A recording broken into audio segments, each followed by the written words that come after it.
Très chers téléspectateurs, à toutes et à tous, bonjour et bienvenue dans ce nouveau numéro de notre émission L'Évangile pour tous. Aujourd'hui, nous parlerons de la souffrance qui touche tous les hommes sans exception, quel que soit leur âge, leur classe sociale, leurs convictions religieuses. Tous, nous connaissons dans une période de notre vie ce qu'est la souffrance. Ce qui amène beaucoup de personnes à des réflexions, à des questions, à des interrogations qui restent très souvent sans réponse. Aujourd'hui, nous vous proposons d'accueillir sur le plateau le pasteur Pascal Carriou, avec qui nous parlerons de la souffrance et nous verrons ce que l'Évangile dit de la souffrance. Pascal Carriou, bonjour. Bonjour Luigi. Bienvenue sur le plateau pour ce nouveau numéro. Donc nous parlerons aujourd'hui de la souffrance. Alors que dit la Bible concernant la souffrance? Tout d'abord, on peut dire que la souffrance, c'est quelque chose que personne n'aime subir, être confronté. Et la Bible et la vie de tous les jours même, me montre que la souffrance s'abat sur le juste comme sur le méchant, sur le pauvre comme sur le riche, sur le croyant comme sur le non-croyant. Donc tout le monde est confronté un jour ou l'autre dans sa vie à la souffrance. Nous pouvons dire également qu'il y a différentes formes de souffrance. Il y a la souffrance morale, il y a la souffrance physique, il y a la souffrance psychologique, il y a la souffrance spirituelle et peut-être encore d'autres. Le message de l'Évangile nous donnera peut-être pas forcément une réponse au pourquoi de ma souffrance, mais le message de l'Évangile peut me donner la force, la sérénité, la paix pour surmonter la souffrance. Et nous devons saisir le message de l'Évangile afin de traverser la souffrance avec plus de sérénité. Alors l'Évangile nous parle de Dieu comme un Dieu d'amour, comme un Dieu juste également. Et la justice humaine, notre raisonnement humain nous pousserait à penser et à accepter davantage le fait que seules les mauvaises personnes, les personnes méchantes, pourrions-nous dire, mériteraient de souffrir. Et pourquoi est-ce qu'il n'y a pas une distinction de personnes, comme vous l'avez précisé? Pourquoi cette souffrance s'abat-elle sur les justes comme sur l'injuste? Ça, c'est le raisonnement humain, c'est notre logique humaine qui voudrait dire, mais notre logique voudrait que ça soit le méchant qui soit frappé de souffrance. Mais d'une manière générale, le message de l'Évangile nous montre qu'il pourrait y avoir plusieurs sources de la souffrance. Premièrement, nous pouvons dire qu'un homme, un individu, peut souffrir par rapport à ses choix. Lorsqu'on fait un mauvais choix, ça peut engendrer de la souffrance. Et merci Seigneur pour le message de l'Évangile qui nous aide à rectifier nos erreurs, à rectifier nos mauvais choix, à rectifier ce que nous avons été maladroits dans une situation. Et la parole de Dieu nous donne toutes sortes de solutions. Deuxièmement, nous pouvons subir la souffrance par rapport à une action d'un semblable, d'un proche ou d'un autre individu. Et puis, la troisième source de souffrance, qui est peut-être plus difficile à accepter, à cerner, c'est les aléas de la vie, l'accident. C'est les aléas de la vie que nous subissons. Et là, c'est plus difficile. Alors, vous disiez tout à l'heure que l'Évangile peut nous aider à surmonter les différentes souffrances que nous pourrions avoir. Pourrions-nous être un peu plus concrets? Donc, comment est-ce que l'Évangile peut m'aider à surmonter ma souffrance, qu'elle soit morale, spirituelle, physique? Et que faire alors lorsque tout à coup il y a ces situations compliquées qui s'abattent sur notre vie? Comment faire pour surmonter ces choses avec l'aide de l'Évangile? Tout d'abord, je voudrais revenir sur ce qu'on disait tout à l'heure. Souvent dans la souffrance, nous cherchons le pourquoi du comment. Et une piste que chaque individu devrait peut-être explorer, expérimenter même, c'est le repos de Dieu dans la souffrance, la paix de Dieu. Et la Bible nous apprend et nous montre comment se reposer en Dieu par la prière. Lorsque nous subissons, quelle que soit la source, la souffrance, nous pouvons expérimenter dans la prière le repos de Dieu. C'est-à-dire que dans la souffrance, nous pouvons prier, invoquer. Il y a un homme qui, dans les psaumes, qui a écrit beaucoup de psaumes, c'est le roi David. À plusieurs reprises, il a demandé à Dieu d'alléger sa souffrance, de lui apporter du réconfort. Et je crois que la prière, c'est aussi ça. C'est de se reposer en Dieu, de lui exprimer tout ce que nous ressentons et lui demander de nous donner du réconfort. Et c'est le but de la venue de Jésus. Jésus, certes, il est venu d'une manière générale pour sauver les hommes, mais il est aussi venu nous réconforter dans la souffrance, nous donner la paix dans la souffrance. Et Jésus lui-même a dit ceci, « Venez à moi, vous tous qui êtes fatigués, chargés, je vous donnerai du repos. » Et lorsque nous passons par la souffrance, l'Évangile nous apprend à avoir ce réflexe d'invoquer le nom de Jésus, de se confier en lui, de se reposer en lui, de se décharger sur lui. D'ailleurs, c'est ce que l'apôtre Pierre va nous enseigner. Il nous est dit dans 1 Pierre chapitre 5, verset 7, « Déchargez-vous sur lui ». Il est question de Jésus, le Christ, de tous vos soucis ou de vos souffrances, car lui-même prend soin de vous. Et ça doit être un réflexe de la foi. Lorsque nous traversons des moments de turbulence, de souffrance, d'incompréhension, eh bien de se décharger sur Jésus et d'implorer sa paix et son réconfort.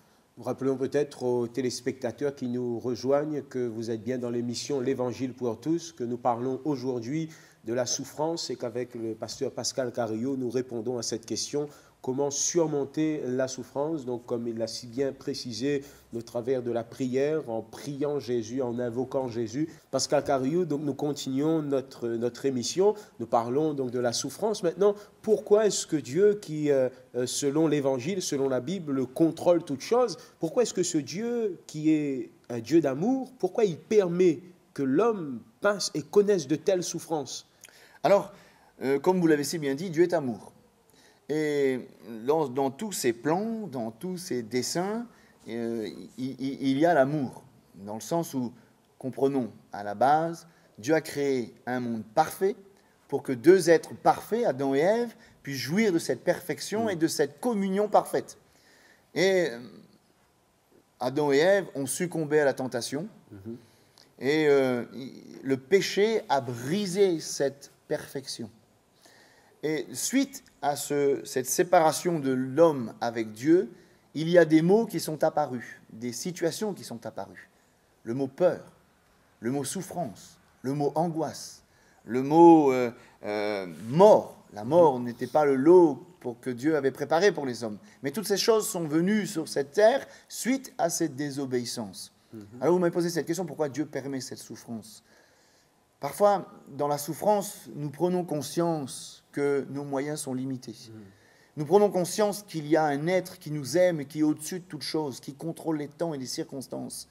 Et permettez-moi de vous dire qu'il y a certaines souffrances qui sont presque salutaires, dans le sens où elles vont nous permettre de nous approcher de ce Dieu qui aime en tout temps et qui va nous mettre au large. C'est vrai que, humainement parlant, c'est peut-être difficile à accepter, mais ce Dieu souverain contrôle les temps et les circonstances, et il va peut-être même se servir, entre guillemets, de ces quelques souffrances qui sont certes pénibles, mais pour amener l'homme à se tourner vers lui et lui donner la paix dans son cœur. L'homme devrait-il donc, au milieu même de ces souffrances les plus indescriptibles, pouvoir compter quand même sur Dieu qui reste celui qui contrôle absolument toutes choses au-dessus de tout?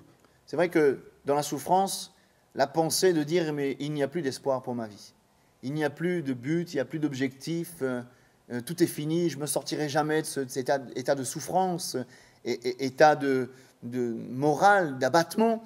Et il faut que nos téléspectateurs sachent que Jésus est venu donner espoir à ceux qui sont peut-être tombés dans cette spirale du désespoir, de la souffrance.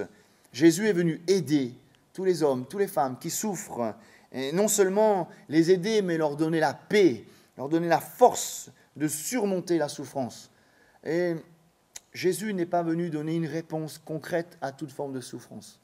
Nous n'avons pas la prétention de dire ici que nous pouvons donner une réponse à toute forme de souffrance. Mais une chose est sûre, c'est que Jésus peut nous donner la force de surmonter cette souffrance. Et c'est ce qui est le plus précieux. Peut-être une dernière question avant de conclure. Pasteur Pascal Carillo, la souffrance s'arrêtera-t-elle un jour sur cette terre? C'est vrai que c'est l'espérance de chaque individu, d'avoir une planète avec tous les hommes en paix, où il n'y aura plus de souffrance, plus de pleurs. La réalité, elle est tout autre. Néanmoins, il y a de l'espérance pour ceux qui sont en Jésus-Christ et qui croient en lui. La Bible proclame que Jésus va revenir dans toute sa gloire chercher tous ceux qui ont fait la paix avec Dieu par Jésus. Et il va enlever, prendre avec lui tous ceux qui sont sauvés, donc qui ont reçu le pardon de leurs péchés, et les emmener dans un endroit où il n'y a plus de pleurs, plus de douleur, plus de souffrance, un lieu rempli de sa gloire. Dans l'Apocalypse, chapitre 21, verset 4, il est dit « Il », Jésus, il est question de Jésus, « essuiera toute larme de leurs yeux, et la mort ne sera plus. Il n'y aura plus ni deuil, ni cri, ni douleur, car les premières choses auront disparu. » C'est-à-dire que sur cette terre, la souffrance ne disparaîtra jamais. Mais en Jésus, il y a une espérance d'un monde nouveau, d'une espérance céleste, là où le royaume de Dieu va se révéler dans toute sa gloire. Plus de pleurs, plus de souffrance, plus de mort. C'est formidable. Et c'est l'espérance du chrétien. C'est-à-dire que celui qui croit en Jésus, il va aussi être confronté à toutes sortes de souffrances. C'est l'espérance du chrétien d'un monde meilleur, d'un monde où règne la présence de Dieu, l'amour de Dieu. Et c'est le royaume de Dieu établi dans la personne de Jésus. Et c'est l'espérance du chrétien qui va les aider à traverser la souffrance. Pasteur Pascal Carriou, nous vous remercions pour votre intervention. Et merci pour ces précieux conseils que vous nous avez donnés. Donc à très bientôt, très certainement. Merci Luigi. Au revoir. Au revoir. Très chers téléspectateurs, merci à chacun de votre fidélité. C'est avec beaucoup de respect que nous avons abordé ce sujet de la souffrance, conscient que nous ne pouvons pas ressentir ce que ressentent les personnes qui sont concernées par ce sujet si important. Comme vous l'avez compris au travers de l'Évangile, quelle que soit la source de cette souffrance, la forme de cette souffrance, vous pouvez être soutenu et aidé par Dieu. Si vous avez besoin de conseils, n'hésitez pas à prendre contact avec nous. En tout cas, je vous dis à très bientôt et que Dieu vous bénisse.